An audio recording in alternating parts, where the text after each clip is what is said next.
Abra em 1 Timóteo 1,13.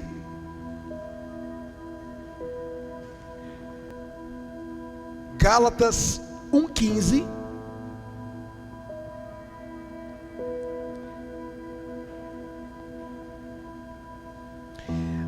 A gente vai ler dois livros, a gente vai ler dois textos em 1 Timóteo. Então, 1 Timóteo 1,13, deixa marcado. Gálatas 1,15. Depois vamos ler 1 Timóteo 2. E depois Efésios 5. Inclusive, essa mensagem de hoje é uma dúvida de muitas pessoas, não é só de uma senhora não, porque eu tenho acompanhado uma senhora que ela foi alcançada pela graça, o marido ainda não, e por conta disso, muitas divergências em casa. Então, tenho acompanhado ela, não é um caso isolado, muitas pessoas têm vivido assim, né? Como fazer? Vamos falar sobre isso. 1 Timóteo 1,13 e Gálatas 1,15. Se você não conseguir acompanhar aqui, pode acompanhar aqui no telão, tá? Vou pedir uma coisa para todo mundo agora. Compartilha, por favor, esse culto com seus amigos e contatos. Quem está no YouTube, compartilhe. Quem está no Facebook, a mesma coisa. Quem está no Instagram, a mesma coisa. Pega o link, copia o link, coloca no status do seu WhatsApp. Agora o status está melhor, né? A pessoa abre o WhatsApp, está lá do lado o status, então fica melhor. Vamos evangelizar, gente. Eu disparei em todos os grupos da igreja, né, pastor Valdemir? Está em todos os grupos aí, né? Coloquei no status do WhatsApp. Então você que está em casa aí, rapidinho, um clique você consegue aí selecionar todo mundo, joga no grupo, né? As pessoas precisam ouvir isso. Isso aqui é muito edificante. Senhor, nos dê a direção, fale conosco, queremos ouvir aqui a sua voz, fale ao nosso coração, é o que te pedimos e agradecemos. Amém. Gente, olha, nós temos, antes de nós lermos, deixa eu dar a introdução para vocês entenderem. Nós temos pessoas incrédulas, nós temos pessoas que precisam ser esclarecidas pelo verdadeiro evangelho. Então nós temos o grupo de incrédulos, pessoas que não conhecem nada da Bíblia, que não, sabe, incrédulas, não crentes. Temos aquelas que se dizem evangélicas, só que precisam ser esclarecidas pela graça. E temos aqueles que já foram esclarecidos. Vou dizer uma coisa para vocês. Conviver com pessoas assim, você sempre vai conviver. Sempre, sempre. Dentro de casa, na escola, na faculdade, no trabalho.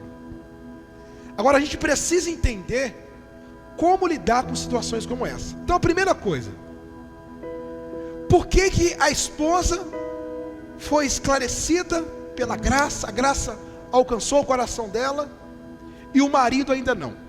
Ou o filho, o irmão ainda não? Ignorância espiritual. Pessoa ainda está na ignorância espiritual, ou seja, ela não sabe, ela não conhece, não sabe a respeito de Deus. Ainda no coração dela tem um véu no coração que não deixa ela enxergar o que é verdadeiro. E o texto que ilustra isso, que prova isso, vamos lá, 1 Timóteo 1,13. Diz assim: a mim, 1 Timóteo 1,13, posso ler? A mim, que no outro tempo era blasfemo e perseguidor e insolente, mas obtive misericórdia, pois o fiz na ignorância e na incredulidade. Nós já pregamos isso no culto de domingo, né, o texto inteiro, mas hoje eu estou colocando aqui apenas os versículos dentro desse contexto. O que Paulo está dizendo? Eu era blasfemo, eu era perseguidor, Eu persegui a igreja, eu persegui os cristãos. Por quê? Porque em mim havia ignorância. Então ele perseguiu os cristãos. Quando Estevão morreu, apedrejado, Estevão morto, apedrejado, ele estava aos pés de Paulo. Paulo viu Estevão assim, sendo apedrejado na frente dele. Mas por que Paulo estava lá, vendo Estevão apedrejado, morto na frente dele? Porque ele era o que, gente? Ignorante, espiritualmente falando. Então não adianta você querer discutir com uma pessoa que tem ignorância espiritual, não tem como. Você não convence, quem convence é o Espírito Santo. A gente evangeliza, a gente fala de Jesus, a gente fala da palavra, mas quem convence é quem? O Espírito Santo. A gente não convence ninguém. A prova disso que eu já falei de Jesus para várias pessoas e não aconteceu nada. Você também já falou de Jesus para várias pessoas e nem todas se converteram. Porque você pode falar, mas quem convence é o Espírito Santo. Então, Paulo, nessa altura, eu citei aqui da morte de Estevão, ele ainda não havia sido convencido pelo Espírito Santo. Certo? Muito bem. Agora Gálatas 1:15. Gálatas 1:15. Bom, falamos da ignorância. O marido que ainda não se converteu, a luta dentro de casa, né? A divergência dentro de casa. O que tem que acontecer, pastor, para ele entender? O que tem que acontecer para ela entender o que eu estou entendendo? A graça precisa ser o quê? Revelada. Não tem jeito. Não é por força. Não é o esforço próprio. Não é, gente. É revelação. Vem e ela vem, ela tira o véu de um jeito. E você começa, gente, como pode? Eu não enxerguei isso antes. Eu não, poxa, como, agora o curso que nós tivemos aqui, terça-feira, recebi várias mensagens, gente falando, pastor, pelo amor de Deus, eu nunca parei para pensar nisso. E agora está tendo. Mas a primeira coisa que aconteceu no seu coração, a graça foi o que, gente? Revelada. Claro, existem os instrumentos para isso acontecer. Alguém, um culto, uma mensagem, um vídeo que você recebe. No meu caso foi a minha esposa, foi revelada para ela e ela me revelou. Ela não, o Espírito Santo usou ela para me revelar sobre a graça. Mas chegou até ela um vídeo de um pastor. Então existem os instrumentos, mas não é por força, ela não é empurrada, ela é revelada. A prova, vamos lá, Gálatas 1:15, é isso mesmo? Gálatas 1:15. Olha o que Paulo diz: quando, porém, ao que me separou antes de eu nascer e me chamou pela sua graça, aprouve revelar seu Filho em mim, para que eu pregasse entre os gentios sem detença, não consultei carne e sangue, nem subi a Jerusalém para os que já eram apóstolos antes de mim, mas parti para as regiões da Arábia e voltei outra vez para Damasco. Carlos, volta por gentileza lá no versículo 16.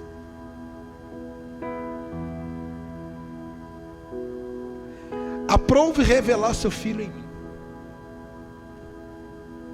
O mesmo perseguidor, o mesmo que viu Estevão morto, agora está dizendo o seguinte: ele revelou seu Filho em mim. Então está aí a prova. A graça é revelada, o Filho é revelado. Aqui, no coração. Tem gente que eu já falei do amor de Cristo para ela, já falei do verdadeiro evangelho para ela, já falei da graça para ela, entrou no ouvido e saiu no outro. Preferiu continuar nos mesmos costumes, nos mesmos hábitos, nas mesmas heresias. Bom, o que eu entendi? Ainda não foi o quê? Revelado. Não foi. Vai ser? Quero que seja. Mas quem revela não é o pastor. É Deus, o Espírito dele aqui, ó. É Ele quem revela. Então assim, Ele quem convence. A gente prega, a gente ensina e ele vai fazendo a obra. Então, para que o marido entenda, para que o filho entenda, o familiar entenda, tem que acontecer esse processo com ele. Pastor, mas eu devo falar, eu tenho que falar, eu tenho que ensinar. Claro que você tem que falar. Não tem jeito. Então, quero muito ajudar as pessoas, quero muito ajudar quem ainda está com véu no coração, sim. Mas, gente, eu sei que isso não depende só de mim. Aliás, não depende de mim. Eu prego. É Deus quem faz. Eu estava falando com a Bruna esses dias, que a gente sabe que tem gente que não vai ser salva. A gente sabe que tem gente que não vai ser perdoada. A gente sabe disso. Você até falou, amor, sobre o orgulho. Você lembra? Que é do orgulho, né? Você lembra? Você falou, estou tentando lembrar aqui mais ou menos. A gente estava conversando que tem gente que a gente sabe que de um lado vai ter um povo salvo, do outro lado não vai ter gente salva. A gente sabe disso. Mas tem gente que o orgulho já está decretado no coração dela de tal maneira que ela não recebe perdão. Nunca vai ser boa. Isso. Ela nunca vai se arrepender, tamanho orgulho no coração. Éramos também orgulhosos? Sim. Ainda somos? Sim, que a gente tem o nosso ego. Eu falo em questão de orgulho, de arrependimento, largar o mundo e se voltar para Jesus. Então tem gente que nunca vai se arrepender, gente. Infelizmente. Infelizmente. A salvação não é para todo mundo. Não tem jeito. Você vê que está escrito, ele me separou no ventre. Então a gente sabe que é um processo. Então, quem foi escolhido, quem não sei, não sei. Eu só estou dizendo de uma coisa: quero falar dele para que outros escolhidos apareçam. Amém? Que o reino avance. Só que a gente sabe que quem revela é Jesus. Não tem jeito. Aí a outra coisa, muito bacana isso, né? Aí entra o que da nossa parte agora? Vamos lá em 1 Timóteo 2:1. Por isso que eu falei para vocês deixarem marcado aí, né? 1 Timóteo 2:1. Intercessão, pastor Valdemir. Intercessão, olha o que diz, ó. 1 Timóteo 2:1.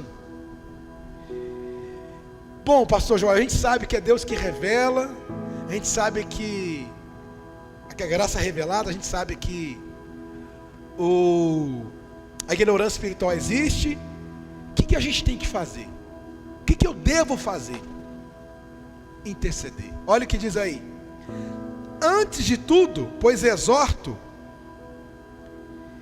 que se use a prática de súplicas, orações, intercessões, ações de graça, em favor de todos os homens, em favor dos reis e de todos que se acham investidos de autoridade, para que vivamos vida tranquila e mansa, com toda piedade e o que, gente?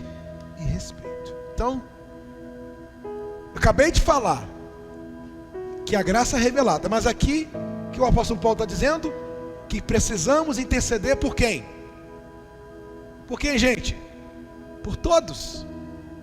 Ah, o meu filho, esse aí, eu acho que não vai ser salvo não, pelo jeito dele aí. Não, você não pode pensar assim. Eu vou interceder por ele. Vou interceder por ele. Amém? Aqui ele até fala interceder pelas autoridades, os investidos de autoridades. Temos que orar por aqueles que estão acima de nós, orar pelos nossos governantes, orar por todos, orar por todas as pessoas, independente de quem seja. Tem até, deixa eu ver aqui, ele falou dos reis, para que todos acham investido, para que vivamos vida tranquila e mansa. Então temos que interceder. Independente, essa pessoa fala tão mal da Bíblia, essa pessoa critica, o que temos que fazer por ela? Orar, interceder, orar. A senhora que está aí do outro lado, o meu marido briga tanto comigo, pastor, por causa da minha fé, por causa da palavra. O que você me aconselha? Primeira coisa, orar. A gente tem que orar. Inclusive falar em oração, falando em oração, a partir de domingo vão faltar 70 dias para terminar o ano. E hoje lá nós fomos encorajados num propósito de oração muito forte, pessoal. Quando o pastor falou, na hora meu coração já se aqueceu com aquilo. Eu falei, eu vou levar isso para a igreja também. Como é que é mesmo, Carlos? RMV. Reorganizar a minha vida. Muito legal isso. Vai ser muito legal. Domingo começa. Reorganizar a minha vida. RMV. 70 dias, até o final do ano. Como assim reorganizar a minha vida? Reorganizar os seus pensamentos, sua agenda, o que é prioridade na sua vida, o que não é. Reorganizar o seu devocional, sua leitura diária na Bíblia, suas orações. O que está desorganizado?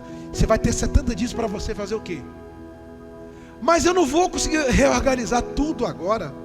Mas você vai entrar para o ano que vem, já caminhando na reorganização da sua vida.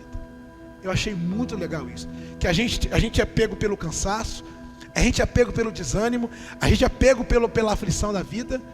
E isso, o que isso faz? O que o desânimo faz, o cansaço faz?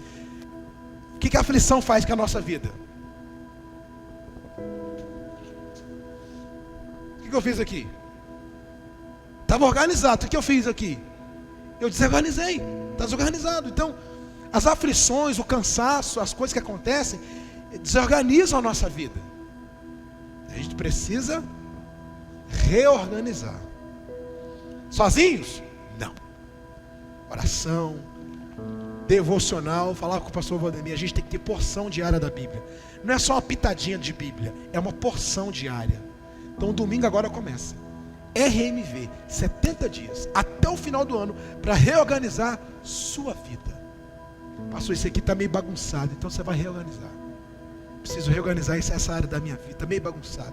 Vou reorganizar. Até mesmo questão de agenda, questão de horário. Eu achei muito legal o pastor falando que às vezes a nossa agenda fica cheia. Vou até citar o exemplo dele. Quando ele começou o ministério sozinho, e quando começa sozinho, tudo fica nas nossas costas mesmo, tem jeito. Hoje nós temos mais pessoas, mais voluntários, mais pastores, então a gente vai dividindo o peso. Mas no início você faz tudo. E ele sumiu a igreja sozinho, em 89. Aí ele chegou em casa muito cansado. O que ele fez? Ele reorganizou a vida dele. Então, esse propósito, 70 dias, é para o que, gente? Reorganizar o que está bagunçado. Todo mundo tem alguma coisa para reorganizar. Eu tenho muitas coisas para reorganizar na minha vida. Ô, pastor João, mas para eu reorganizar minha vida, eu preciso de dinheiro. Eu também, algumas coisas eu preciso também. Mas eu estou dizendo que, eu falei até com o pastor Valdemir, a gente precisa reorganizar onde primeiro? Na mente. Senão, se a gente não reorganizar na mente, isso aí, ó, RMV. Organizar tudo. A mente e vai. Amém? Bom, para finalizar, eu tive que aproveitei aqui a mensagem e coloquei isso. Para finalizar, gente, agora, Efésios 5:8, para finalizar, testemunho do crente. Vou falar uma coisa para vocês, está me incomodando, tem que falar. Eu, por muito tempo na minha vida, critiquei crente. Falava, crente não se usa essa expressão. Quem disse que não? Toda pessoa que crê em Jesus, que se entregou a Jesus, é um crente. Existe o crente e o descrente. Então, hoje eu sou crente. Eu creio em Jesus, eu creio na palavra dele, me entreguei a ele. Tem gente que não crê. Esse que não crê, o que ele é? Descrente. Então, testemunho do crente. Vamos lá. Outrora ereis trevas, porém agora sois luz no de justiça, e não sejam, quando reprovadas pela luz, se tornam manifestas, porque tudo que se manifesta é luz. Traduzindo tudo que o apóstolo Paulo ele fala aí, precisamos dar testemunhos, ou testemunho. Falamos de interceder pela pessoa, mas o que mais evangeliza uma pessoa incrédula, descrente, testemunho do crente. Ele não é cúmplice da obra infrutífera, ele não é cúmplice da obra das trevas. Você vê que aqui consiste, né? Ele consiste em bondade, justiça e verdade. 3 palavrinhas: bondade, justiça e verdade. Ele é bondoso, generoso, piedoso, misericordioso. Ele é verdadeiro, ele anda na verdade e justo. Por mais que a gente sabe que não existe justo, mas anda na justiça. Aquele que foge de coisa errada, ele está dando testemunho. Então, está lá o filho que ainda não foi alcançado pela graça, o marido que não foi alcançado pela graça. Como o pastor ele vai ser alcançado pela graça? Na sua intercessão e no seu testemunho. E qual a parte de Cristo? Revelar no coração dele. Qual a parte dele? Crer. Pastor não crente. Pronto, acabou. O pessoa, como às vezes a esposa, né? Eu estou cansado desse homem, porque ele não tem nada a fazer.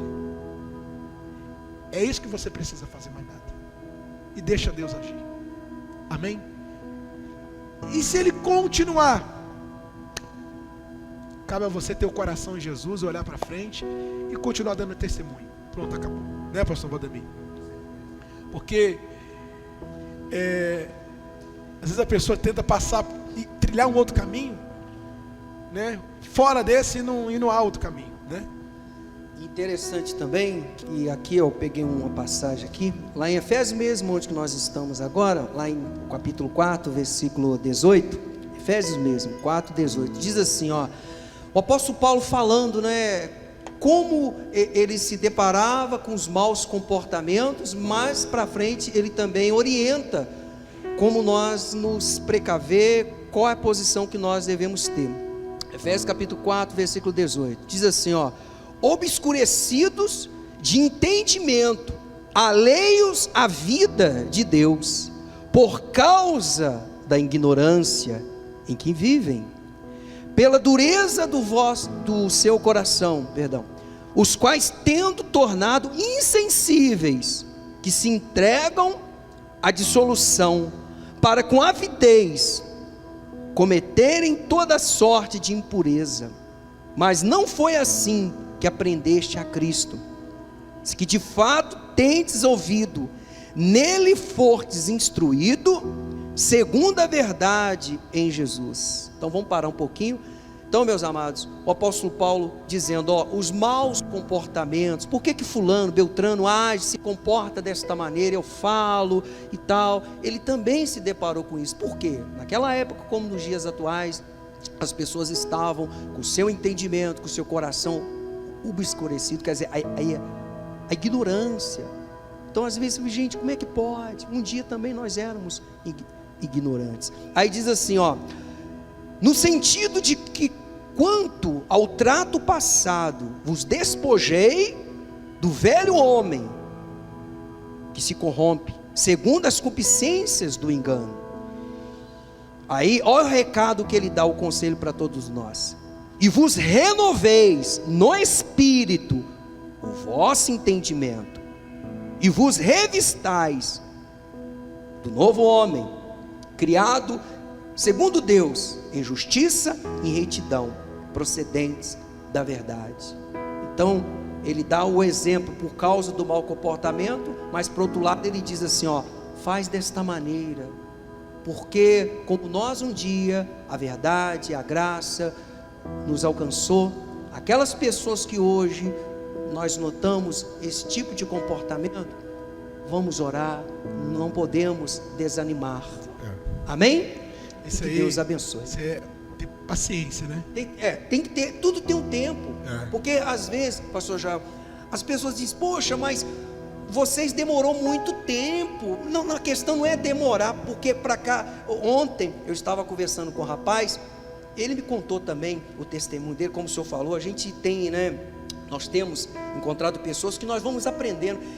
Ele passou por certas situações e ele falou para mim, rapaz, eu queria ter conhecido o que eu estou conhecendo hoje. Eu tenho uma filha de 18 anos. Ele falou assim para mim, mas para cada pessoa Deus tem um tempo para trabalhar. Só para finalizar, gente, pode até ficar em pé. Fiquem de pé, por gentileza. Isso é tão bacana. Uma pergunta me fizeram: por que você não descobriu a graça antes? Por que agora você, por que de 2 anos para cá você começou a... Porque eu fui revelado. Se colocar aí há quase 3 anos atrás. É a mesma coisa de perguntar para Paulo: Paulo, por que você se converteu agora? Por que você não se converteu antes da morte de Estevão? Quem dita o tempo é quem, gente? É Deus. Quer dizer, para cada pessoa Deus tem uma maneira de trabalhar, um tempo de trabalhar. Agora eu estou respondendo assim, quando eu recebo. Agora pararam com essa pergunta. Agora, mas uma respondi assim: pergunta para Deus, por que eu fui alcançado pela graça agora? Pergunta para Deus, porque Ele me mostrou agora. Pergunta para Ele por que foi agora. Ele sabe por quê. Então, é respeitar essas coisas, ter paciência, cada um tem um tempo. O ladrão na cruz fez o que fez, cometeu crime, e do lado de Jesus: lembra de mim quando o Senhor estiver no teu reino. Ele ainda hoje estarás comigo no paraíso. O ladrão na cruz cometeu crime, estava pagando ali, e ele: Senhor, lembra de mim. E Jesus hoje ainda está comigo. Foi naquela hora que a graça entrou no coração dele e foi assim: então, gente, eu não sei o tempo, a gente tem que ter paciência, tem coisas que só Deus sabe, e que a obra é dele, a graça é dele, a gente só prega, a gente ensina, mas é ele que faz toda a obra. Amém? Deu para entender? Vamos orar? Senhor, obrigado por essa palavra, por essa direção tão maravilhosa que o Senhor nos dá aqui hoje. Graças te damos por tudo, ó Pai. O Senhor é o nosso guia, o nosso Deus, o nosso sustento, a nossa força, ó Deus. Te adoramos, te bendizemos e te glorificamos. Toda a nossa vida é tua. E que tenhamos paciência com os nossos familiares, os nossos amigos que ainda não entenderam o teu amor, a tua graça. E que sejamos, ó Pai, misericordiosos, e que também possamos dar a eles todos os dias testemunho de tua palavra. Somos falhos, somos pecadores. Se eles procurarem em nós defeitos, eles vão achar que nós somos imperfeitos, somos falhos, somos pecadores. Mas sobre tudo isso queremos deixar em evidência o Senhor, a tua graça, Deus, o testemunho que o Senhor nos dá da tua palavra. Entregamos em tuas mãos a nossa vida, te louvamos e te agradecemos por tudo, ó Pai, que o Senhor tem feito, por todo o teu amor, a tua compaixão e a tua santa e gloriosa, ó Deus, misericórdia, ó Pai. Te amamos, te glorificamos, Senhor. A nossa vida, o nosso coração a ti pertence. Seja exaltado, seja glorificado em tudo, ó Deus. Digno de honra, digno de glória.